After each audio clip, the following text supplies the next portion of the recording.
Hello, Natalie. How are you? I'm great. How are you, Lauren? Good. So I want to introduce everybody to Natalie Monbiot. She is an expert in digital twins and using humans with AI purposes. She's going to explain all of this to us and what it means. Natalie and I came to know each other through Chief, which has been a great group, and she's in my core group. So she and I have had lots of conversations about our work and business and some of the cool things she's doing. So thanks for coming and sharing some of your great expertise and vision with us. Absolutely. Thanks for having me. So I wanted to first clarify, are we really here today with you or are we with AI Nat? Well, that's actually a very good question. I was just hosted an event a few days ago where we talked about exactly this. When you're on a video conference, we kind of assume, and this is the real me in the sense of your question, but it gets right into the topic because we have come to understand that the person on the other end of a Zoom or a Microsoft Teams call is the real person. But it is an avatar of a real person. It is not actually the biological person. We've just come to expand our notion of reality and what a human is already. So that's probably more than you bargained for with that question. But you Yes, are the that is biological version of on the other Natalie. end of this call. I am the biological me. For now. Maybe we'll have a chat with the digital version at some point in the future. So great. So we've jumped ahead, but I know digital twin was something that was new to me. So could you just start by explaining what is a digital twin? How is it different than a deep fake? And kind of what is your work in this area? Absolutely. So a digital twin or an AI avatar, kind of interchangeable terms at this point, is a digital representation of you that can kind of behave autonomously with your permission. Today, what that means is you can program your AI avatar or digital twin to say whatever you want it to say. And then it can go off and sort of, communicate on your behalf without you being there. So it can come to sort of represent you. Um, so this is enabled by AI technology, the fact that you can actually feed your AI twin scripts or connect it to ChatGPT or have it extract knowledge from your personal knowledge base. All of these things are enabled through AI, and there's the ability for your AI twin to communicate in a way that's lifelike. So you raise an important question. How's that different from a deep fake? So this goes back to 5 years ago. I'm part of the founding team of a company called Hourone, Hourone. And we're one of the first companies to take this technology, which at the time only existed as a deep fake. That was what deep fake technology, that's all that the technology amounted to in terms of use case. And what we did was we set out to kind of commercialize this technology, put some ethical boundaries around it, put some legal parameters around the use of it. So a deep fake can be defined as the kind of non-permission, non-consensual use of someone's digital likeness. Okay, so someone creates your digital likeness without your permission and then has it say things that you would have never said, and you definitely didn't give permission for it to be said. So that's a deep fake. You can kind of look at, sort of broadly speaking, that same technology and just apply ethical and legal principles to it so that only the person whose likeness it is based on has the permission to create that digital replica and animate that digital replica. And so that's the difference between what we do and what a deep fake is. And what are some of the use cases for a AI avatar that are starting to crop up and be used? Yeah, so it might surprise you to learn, though it depends on who's watching this video. You might look at your internal organization, think, wait a minute, actually, somewhere in my organization, we are already doing this. Because there is a statistic flying around that over 50% of Fortune 100 companies are actually using avatars in their company, so somewhere within their business. And that place would be internal training content. Yeah. So it's actually a very pervasive use case. And it's the one where there's sort of product market fit for this technology already. And it kind of happened quite early on because what it disrupts isn't any human engagement. What it disrupts is PDFs and static, boring communication. And so yes, so that's the main use case. But as avatars, the quality and lifelikeliness of avatars is increasing and has been increasing over the last few years, and sort of cultural and social norms are kind of accepting AI. Since the chat GPT moment, AI in general, AI generated content has just become more normalized. We're starting to see AI avatars represent companies and people in a more kind of customer facing, outward facing way. So some people might be familiar with Reed AI. That's Reid Hoffman, the co-founder of LinkedIn's AI avatar, that's been making its rounds on the web. And he has been using it outwardly to as a kind of a thought leadership tool, and to create sort of new formats and new ways to engage with followers in a way that's more creative and engaging, and can dramatize issues in a new way. So in one case, he's actually having a conversation with his AI self about the future of AI. So it's kind of, creating a debate in a way that wasn't previously possible. Okay, so if that's where we are today, what you've established is great use case, solid in the use of training, right? Taking what has been written formats and then scaling the video production of those so that they are more connected to audiences. And now, next case is certain individuals seeking scale for their own purposes with their own message. Take us forward 15 years. Okay, so this is not the full-blown vision of what this could be, but 15 years from now, within our professional lifetimes, what are your expectations about how this technology will be used? Right. So I have a prediction that we will be living in a virtual human economy, in which we will each have our AI clones, which could be visual representations of us, which is kind of what we've discussed up to this point. But it could also be digital incarnations of our body of work, our expertise, the way that we think, that we can package up and license so that other people can access them and pay you for it. So we'll have this sort of expanded notion of ourselves and our own human capital, thanks to AI.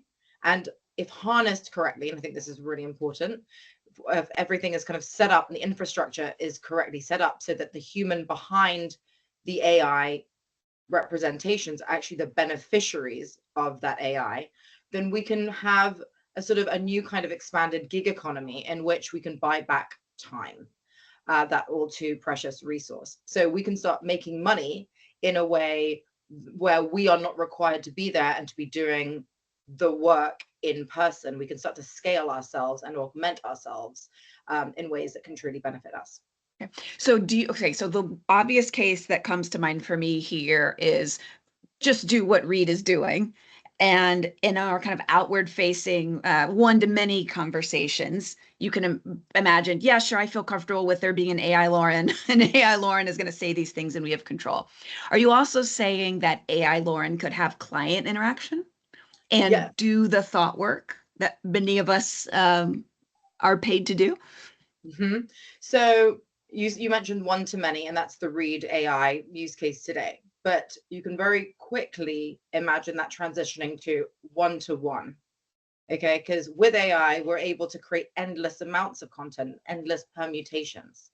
So providing we have the right data in order to be able to execute these one-on-one conversations, and they're interesting enough and relevant and valuable enough for people to actually sustain these conversations, it is technically possible to be able to do that.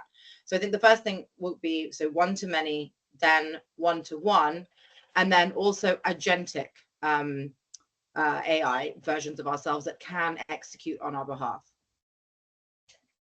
So okay. I think that's going to take a minute to get there, quite rightfully.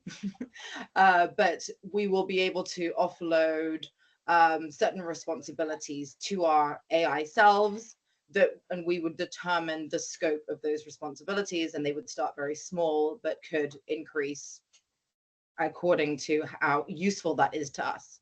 Yeah. I mean, I can even imagine, I'm thinking like through the breadth of client work, maybe I've done the last 3 years, and I can imagine 25% of that. I mean, honestly, 50% of that doesn't need to be me, right? Like it's me, but it doesn't need You right? didn't It's need to me, but be it's kind of, there. yeah, You it's didn't like need putting your it through the full brain factory of me. faculty. You didn't need original thought. Your original thought didn't need Yeah, to be. maybe I had that original thought 10 years ago, and I've just been applying that original thought over and over and over again to the point Exactly. where it's pretty Yeah. much it's methodology, like it's a Yeah. methodology. It Okay. does put the onus on you, though, to come up with more original thoughts. So, I think some people think about AI as like the sort of dumbing down of human beings. Like if AIs can do all the work, then what are humans for? I think it puts more pressure on us to actually come up with the goods Yes. because, we need to be fueling these AIs. We need to be making our AIs more unique and differentiated and powerful and useful. And if everybody can do it, then, like the pressure to differentiate and be original and be creative is kind of on us. Yeah, I've always been a student of evolution and disruption, and this is one of those things that feels like to those who lean in, do the work, have the thought, embrace the fact that their curiosity now has more space to roam, Mhm. have a disproportionate reward for this versus those who were not willing to do the work. So it's good for us to know, those of us with young children, to think through in Yeah. our parenting and what we're asking, Yeah.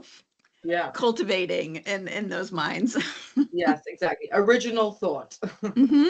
Remember. Well, great. Okay, so I have one final question to you. So we've talked a little bit about the right now, where we are now and where we might be in 15 years. If I'm advising now, I work with technology companies. So people that I Mhm, feel like would be pretty receptive to something like this. mhm, Um, and I'm working with a VP or a CVP, someone that needs to scale. mhm. What are the kind of ideas and the bugs I could put in their head about where they could personally start to adopt some of this technology in ways that will feel safe to them? Mm. Yeah. So I think the great thing about AI avatars in the first place is that you can really fully control their output. So there's a certain level of, being receptive. I think that's the main thing. Like, oh, okay, I've got an AI me. That mental hurdle suits some people better than others. And I feel like it's very instinctual as to which side you fall on. So it will instantly appeal to some more than others. But for those that it appeals to, I think a really safe and useful application is just the ability for your AI clone to speak languages that you do not speak. Yes. Yeah, I mean, that's kind of the instant mad sort of superpower that your AI clone can have that is super practical. So, Yeah. some people might say, well, I don't have a global organization, but do you speak fluent Spanish in the US? And is your customer, do you have employees whose first Yeah. language is Spanish, or customers whose first language is Spanish? The ability to communicate in both those languages fluently in video could be a really good way to start. Another place is, let's say you want to be able to communicate, yourself in the broader sense of the word, but you just don't have the time to do it as frequently as you wanted to, or you can't tailor the message geographically as well as you would like. You can now.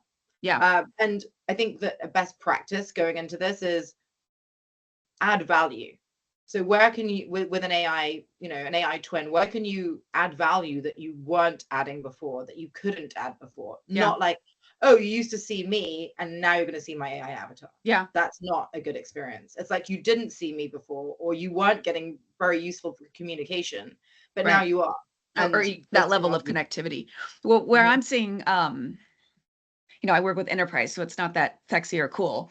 But where I am seeing a lot of value, I mean, literal dollar value about to be added is the appropriate use of AI. And I am not talking about generative AI chat functions, okay? But true AI powering applications to help sales forces. So revenue growth. mhm, Anything AI is deployed to help mhm. revenue growth, meaning making your sales force more effective. But what Yeah. you just described to me is I've made a message of myself in Japanese, and Lord knows I can't speak Japanese, but to my customer, tailored to that customer or tailored to that sales force, I feel like that builds a cultural bridge that is Mm, going to have a dollar value attached to it. right. And Yeah. to the company that can do that first before their competitors, they are at a strong advantage if they're trying to acquire new contracts or if they're in competitive situations. where they're trying to win over an entrenched competitor. I feel like that could be really, So really true. huge Like against an incumbent. the race, to dominate a new market or enter a Hmm. new market. Or just a better way of communicating culturally with a market whereby you can just have the edge on your competitor. Hmm. Just you've created the human connection where Mhm. that human connection couldn't happen because you couldn't speak or you can even adopt it to say, this is me, but make sure you've layered on the principles of a certain culture so that I don't flub in the way that I wouldn't know. Yeah, absolutely. And then I would just sort of caution us, we're getting very excited about this. And of course, I get extremely excited about this as a potential solution. What we've seen where it works the best is where you combine this with human ingenuity, creativity, cultural sensitivity from real human beings that Yeah. actually know that culture, because the proof is really in the pudding and in the execution. And we've seen this time and time again with our customers. The more thoughtfully you can do it, leverage the technology to its fullest, but with the sort of insight and strategy that can only come from kind of human expertise, that's when it can be a really winning combination. Well, this is fantastic. Thank you for coming and sharing some of your expertise with us and giving us a vision into the future, and to keep this conversation practical and kind of grounded in what's really going to drive value for people. Natalie, thanks so much. Thank you. And we're going to include, you just recently did a TEDx talk. Mhm. We'll include the link to that here, and we'll include other places where folks can find out more about the cool stuff you're doing. Amazing. Thank you, Lauren. Thanks. Great chatting.